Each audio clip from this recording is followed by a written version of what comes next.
Hello, and welcome to Dreamleapers with Harriet Cole. I am so happy to be with you today. I have a very special guest, someone I have known probably all the years that I've been in New York City. Why? Because she is a force in New York, a force in Harlem, a force for good. And she's got some great programming that's coming up, and we want to talk to her about it. Let me tell you who she is. She is C. Virginia Fields, a true leader and trailblazer in the world of health advocacy and public service. As the president and CEO of the National Black Leadership Commission on Health, Fields has been instrumental in advocating for health equity and access for marginalized communities. She has also served on numerous councils and committees, including the New York State's Ending the AIDS Epidemic Task Force. She's done so much. We're going to talk about what she's doing this week. Please join me in welcoming C. Virginia Fields. Thank you. Thank you. And I'm delighted to join you. And as you said, we've been knowing each other, friends, working in the community on issues for a number of years. And I'm very pleased to see what you're doing now because you're reaching so many people with different stories and information. And that's really critical, education and awareness. So I'm delighted to join you, and it's great to see you. You too. And you know, how I learned about the work that you're doing this week is one of the projects I'm working on is Harlem Festival of Culture Foundation, which is doing year-round empowerment work in Harlem. And also we're hosting a concert this summer, like the 1969 concert that occurred. Remember Summer of Soul film that? Yes. Yeah, so it's invoking the memory of that. Musa Jackson is one of the co-founders, and Nicoa Evans, you know, from Harlem Park to Park. And so it's a wonderful musical event, but extending beyond that to health equity, economic empowerment, and youth development. And this past weekend, we held 2 events for Black maternal health, including a wonderful block party for mothers on Mother's Day. And I ran into Anu, who's working with you. And that's how small the world is. My mother says you better do good all the time because you never know who you're going to run into, right? That is so true. So would you tell us about this series of films that are talking about health in our communities that you are showing at Magic Johnson Theater later this week? Yeah, and I know I'm so glad she ran into you, and it's a pleasure working with her. And I had heard about the festival. I was not available to join, but I understand there are going to be more activities. Absolutely. And I think that is so critical, coming back into the community, providing the services. And that's basically what we are doing starting Thursday, Friday, and Saturday. We will be doing a 3-film series at the historic Magic Johnson Theater on Frederick Douglass Boulevard and 124th Street. And admission is free. We invite people to come. And the reason we're doing this is because we recognize the impact of mental health illness on so many people in our community. And we want to elevate the conversation. We want to talk about it from real live experiences. So for 3 days, we will be doing different things. For example, on day 1, we are going to have a series of panelists and leaders who work in New York and across the country, actually, who will address mental wholeness, and they will provide some expert guidance in terms of information and their lead on an exploration of solutions. We are not just going to have people talking to our audience, but there will be engagement, there will be interaction. So the first day, we will be sharing a series of animations that were actually put together through our organization, Columbia School of Psychiatry, and the New York Public Library.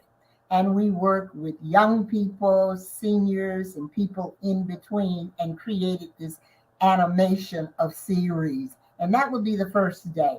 But the most wait, let me ask, let's go into that just a little bit more, because there's a live audience and live speakers. So you have some animation showing, but there's interaction between these experts and the audience. Wonderful. Absolutely. And I think the animations are probably, they're probably about 3 or 4 of them, and each one is like maybe 2 minutes or 3 minutes. And after Okay. each one, the important thing is that we want obviously the experts, subject experts, panelists to share information and about resources, but we want the participation of the audience.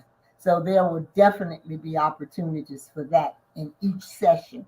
And This what is we've so learned, important. what Go I ahead. was going to say, I just wanted to mention one thing that I've learned through all of this. Of course, across the United States, we know that there are only 135 psychiatrists for every million people. And Ooh, in New York, 1 in 5 New Yorkers experience mental illness in any year. And they're not able to be connected to mental health care services. So, one of the things we will definitely be doing is sharing each day resources, good. contact with the hope of people making use of it. So that would be the first day. Then on day 2, let me find my script for day 2 because I can't remember all of this stuff. And what are the hours each day? What are the hours 6 of this? p.m. to 9 p.m. the first Okay, day. so that's excellent. That's for Thursday, and that is for Friday. Then on Saturday, and I'll tell a little bit more about Saturday, is 10 to 6. But the Okay, second day, we're going to be doing a screening that starts at 6:30. And this relates to something you said that happened over the weekend talking about maternal health. This great. is going to focus on Black women because we know that here in the United States, they are 3 to 4 times more likely to die in childbirth That's than white women. And Black infants die at 2 to 3 times the rate of white infants. So we're going to be sharing a documentary, which I'm sure you're probably familiar with, Birthing Justice.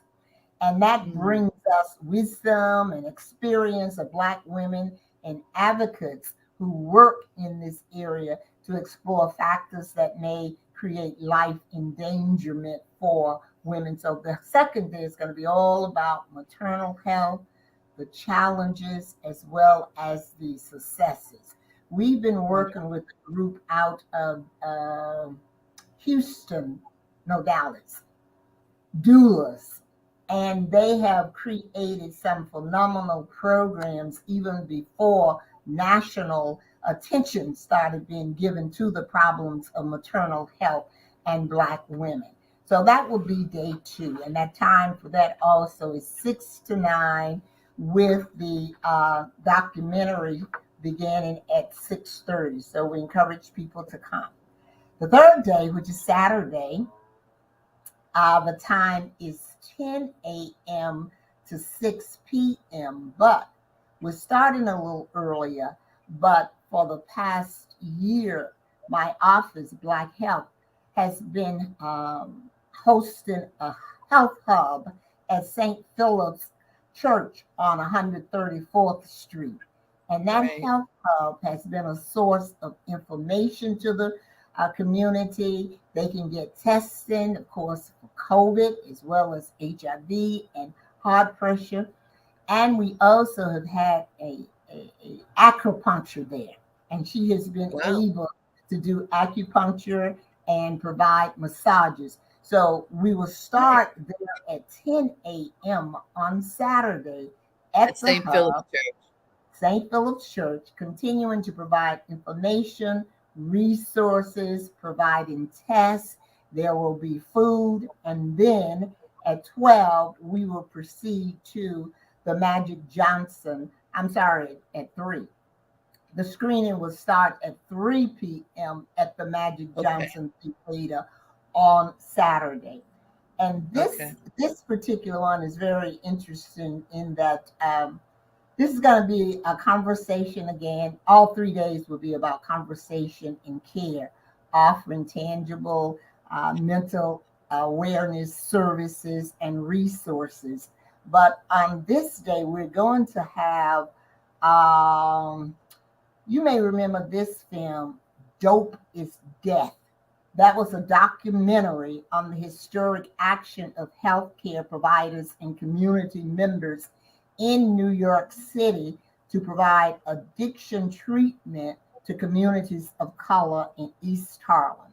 And the director of that film, who I think is from Canada, Maya Donovan, is going to be joining us, Right. as well as the other person who's very notable in this field. And I think they were using acupuncture for addiction, and it made a Heard that difference. that one. So, Yep. right, we're going to be showing that film on Saturday. Dope is Death.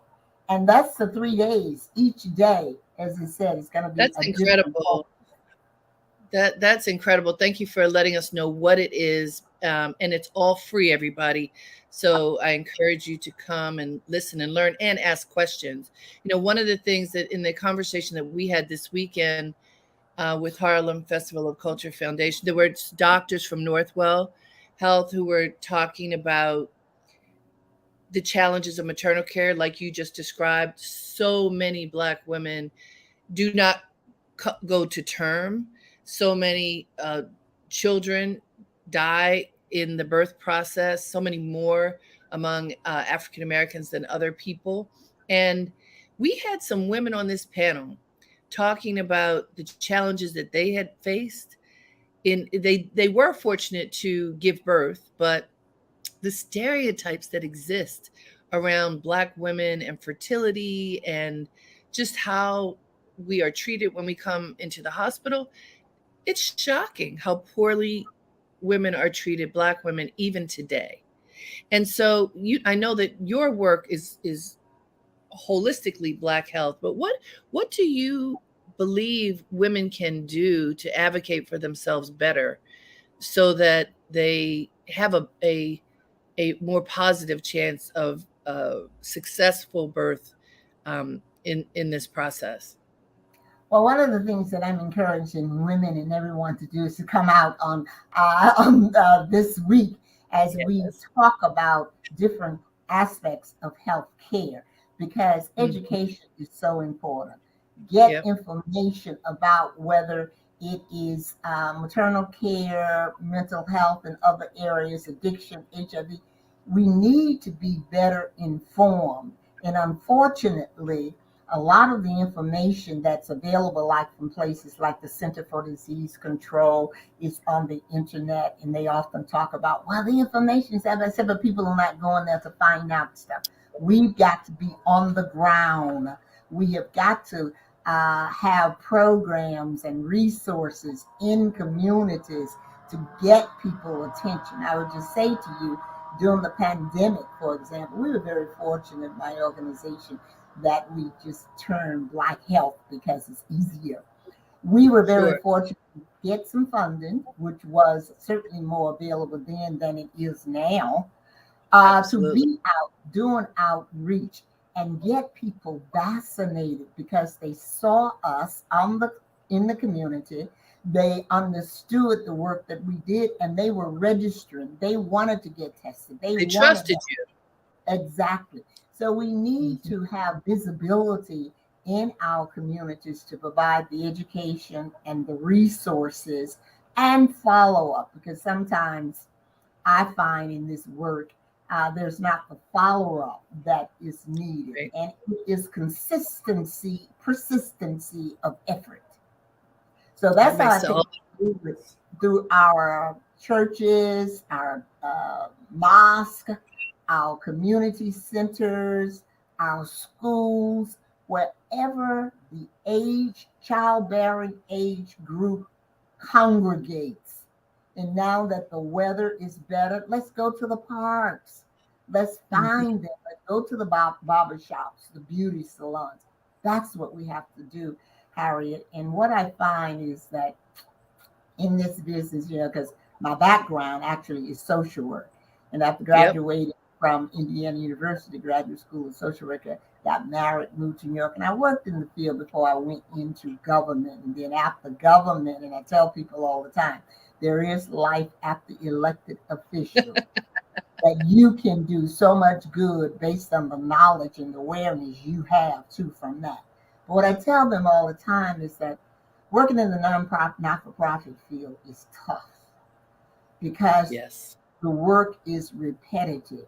You have to keep saying the same thing over and over and over again.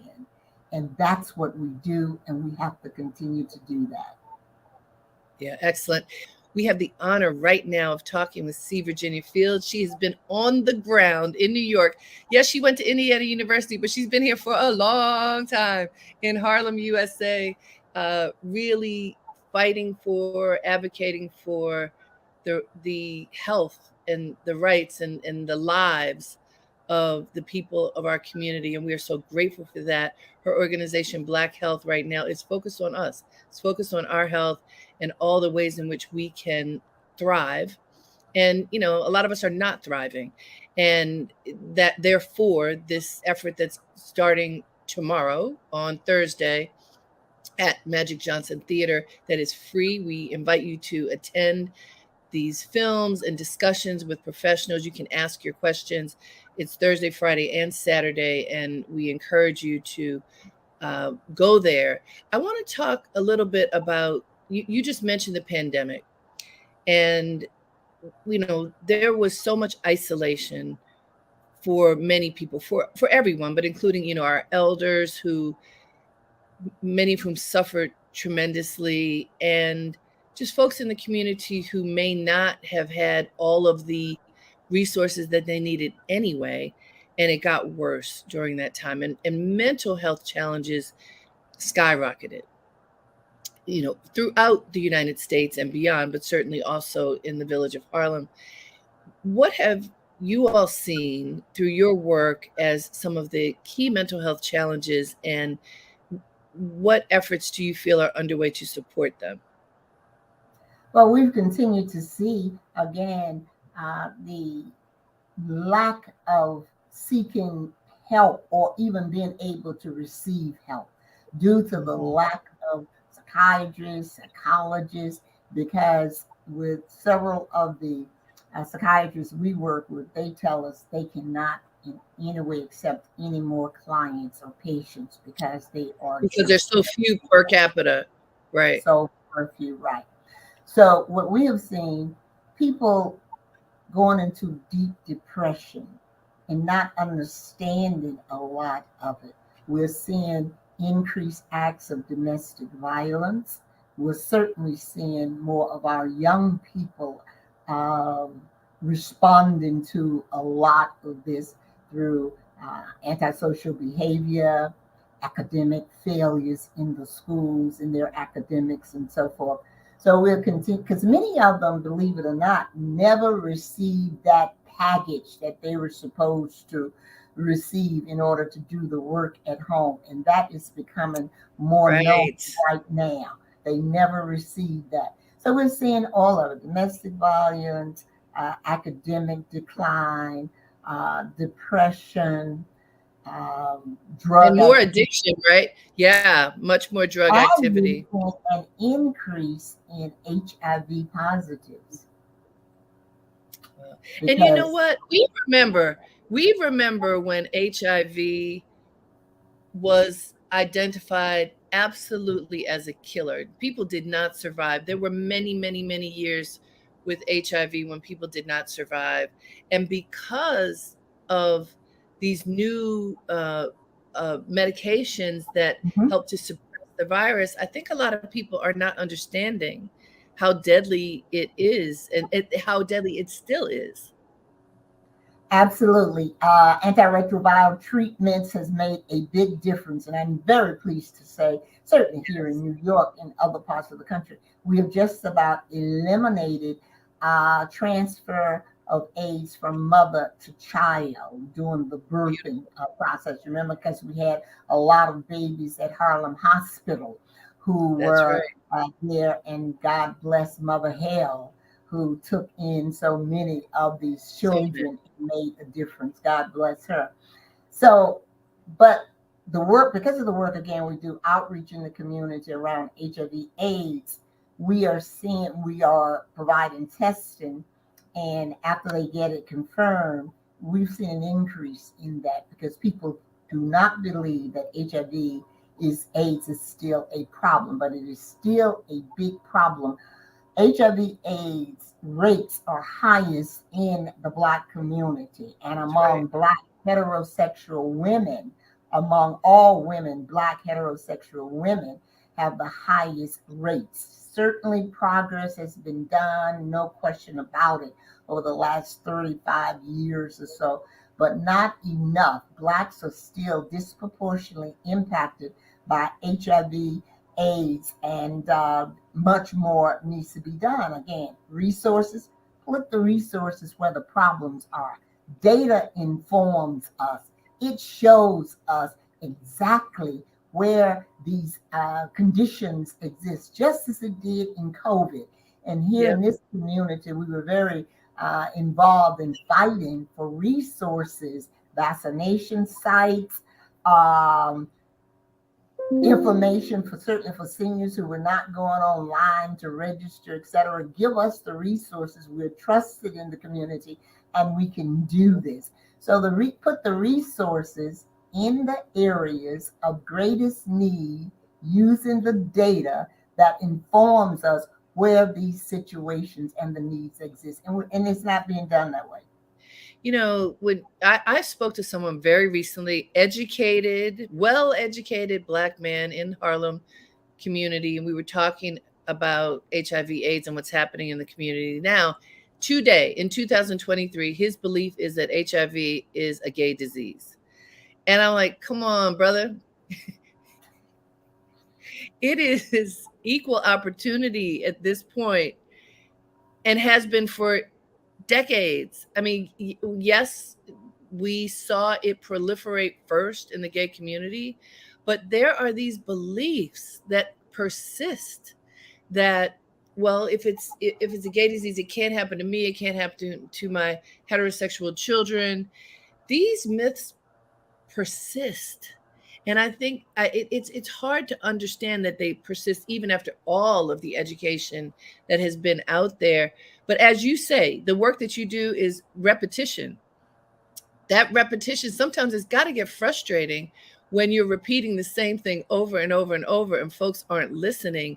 How do how do you get folks to listen when it seems like their ears are plugged? Yeah. You just go where they are and keep saying it over and over again because in the breakthroughs we do see, and I'm very pleased about that. Stigma is still very much a part associated with HIV. People do not want to get tested because they feel they will be stigmatized and they don't want to be isolated by their friends, their church, their community, or whomever they consider important in their spaces. So we have to I wish there was a magical answer, but we have to stay out there in the forefront, providing education, providing resources, going to where the populations are, using the data that helps to inform specifically where those, where that attention should be given. And I don't have a more technological approach or fresh But that's ideas. the reality. Go where the people are. So I want to let folks know how to come to you. What is your website? Where can they go to learn more about the events this week? www.nblch.org.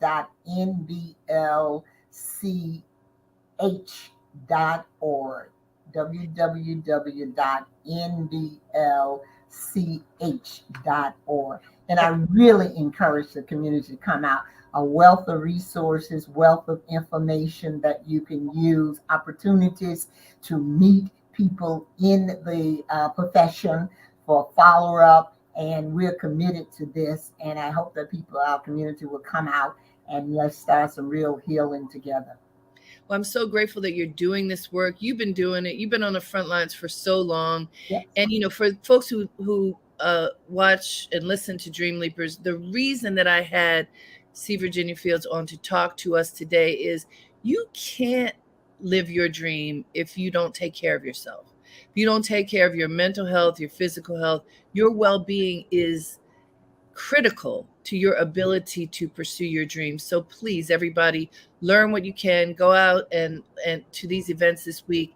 We thank you so much for being with us, and it's great to see you and be with you again. Thank you. My pleasure. Good to see you too, Harriet. All right, everybody, this week, Thursday, Friday, Saturday, Magic Johnson Theater. Go out to these events sponsored by Black Health. You will learn a lot. And until next time, have a great day and make it count.